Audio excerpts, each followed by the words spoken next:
Because around like 89, 90, everybody thought DJing was played out.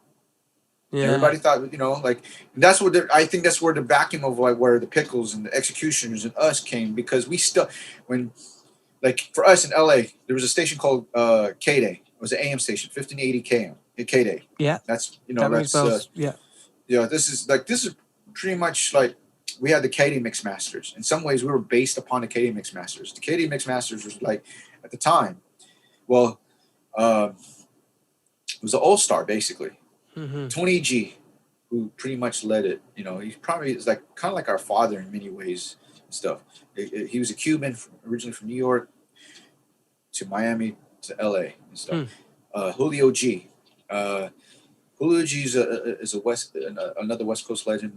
A lot of people might know him from the voice on Los Santos Radio on Grand Theft Audio. Damn, okay. Grand Theft Auto. Like, yeah. So that's Julio G on Los Santos Radio, right? Well, but he's a dope. He was a fucking dope DJ. He just recently, like, he went for a good 10 years. He was Cypress Hill's that's sick. Tour DJ and stuff like that. So, sick. But like he, Joe Cooley, Aladdin, Ralph M from Funk Dubious, Battle Cat, M-Walk with DJs for Tone Loc, Traysky, rest in peace, Jammin' Gemini.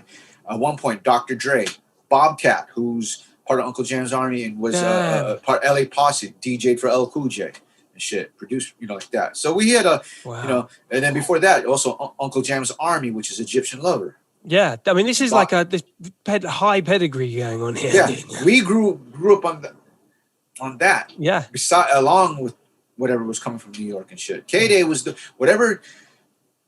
You gotta also remember, it's almost like the same thing with you guys. Whatever, like West Coast, LA in general was like obviously 3-4 years back and behind New York. So whatever would trickle to New York, we was like, oh, that's it. We didn't know, like when Planet Rock hit, that was a big thing over here because you got to understand, we were listening to funk. We're listening to new wave and funk, right? Yeah. And then when people forget too, popping and locking came from the West Coast. That's right. So cats were right. Cats were popping, right? So when breaking and all this shit that was coming to New York started coming to LA, we're like, what's this shit? Mm-hmm. And they were, at the time we seen, they were breaking the Planet Rock. We didn't know about breaks. Mm-hmm. We found out about breaks a little bit later on and shit. We were all listening to funk and shit, like funk and new wave, or we would call electro and shit like that. Like yeah. So whatever, we were behind, and K-Day pretty much was the one that brought, honestly, they helped broke a lot of New York artists here. They played it, it was a 24/7 hour station. It was a hip hop station, but they played not only like hip hop, they played freestyle music, they played funk, soul, disco house at different times. That's sick. Whoa. We were listening to I mean, it's almost like the same thing on what they're doing with like Kiss, but that's different times and shit. Yeah. And K-Day, like I said, the K-Day Mix Masters were our heroes and shit, like for West Coast and shit. So the Junkies were kind of modeled in many ways after the K-Day Mix Masters. Got you. Well, now this now opens up my mind. That makes complete and utter sense. When you run off those names, K-Day, then this makes logical sense. Right. So when K-Day went off the air, and then everybody thought the DJ was played out, because and then every rap groups now don't need a DJ; they get a DAT player, right? Yeah. The DJ just did that. We pretty much went underground because everybody was saying, "You still guys are a DJ, and we still like to cut it up and shit like that," So yeah. I mean, that's how that's how the Junkies are. Like some of us, we were from different mobile DJ groups. Yeah. When our partners were like stopped DJing and shit, we were like, I was still DJing. Yeah. It's like, I met Jay, met Mello, Curse. Like I said, I grew up with Curse. We were just like-minded cats and shit. Still want to cut it up or buy records and like that. And everybody's like, oh, they at one point everybody used to think, like, you still DJ? That's played out. But dude, you know what's crazy about these stories is from the outside looking in, the way that America came in, like on a whole nother DJ tip. You guys were like, it was like a WWF 90s WWF era. Like there were, all of you were characters.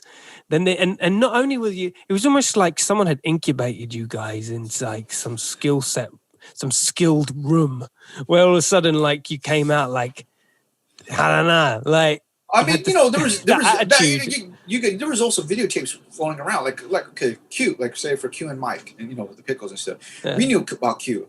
As a Filipino American, I always heard about Q. Q's in the Bay Area, so Northern California. We're in Southern California. Close, yeah.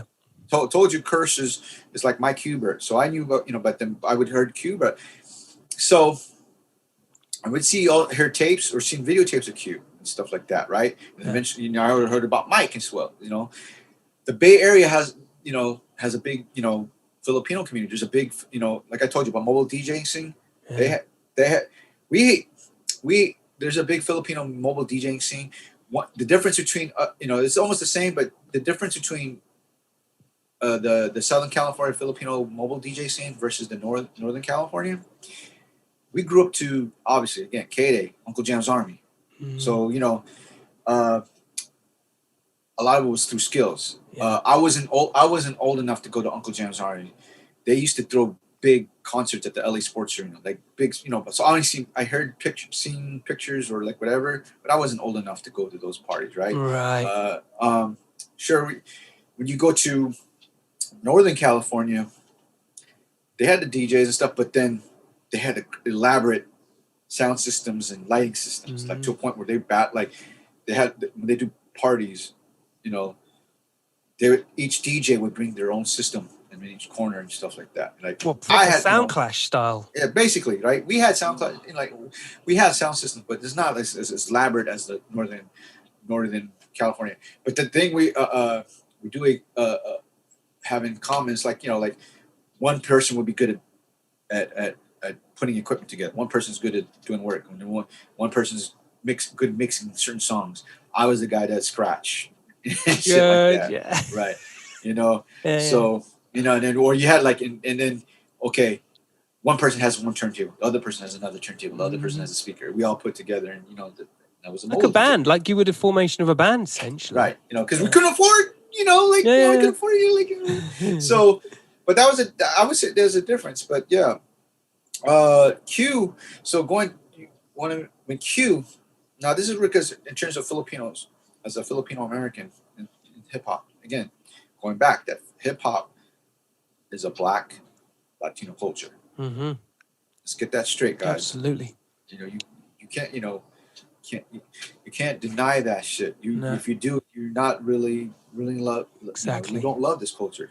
Exactly. And that culture is providing for people outside of that the minorities to give us to what we're doing. That's right. So anyways, so when Q won the USA DMC championship, that opened up a whole oh shit. The same thing. Mm-hmm. This guy, not Black, not Latino, not even white, Asian, Filipino. That was a big thing too. That's I knew about Q and stuff. Q and I are like the same age and shit, And when he won the USA and went to the Worlds, and and came up with a different style and shit like that, that blew everybody's mind because you most of the time you watch the bout, the New York seminar battles.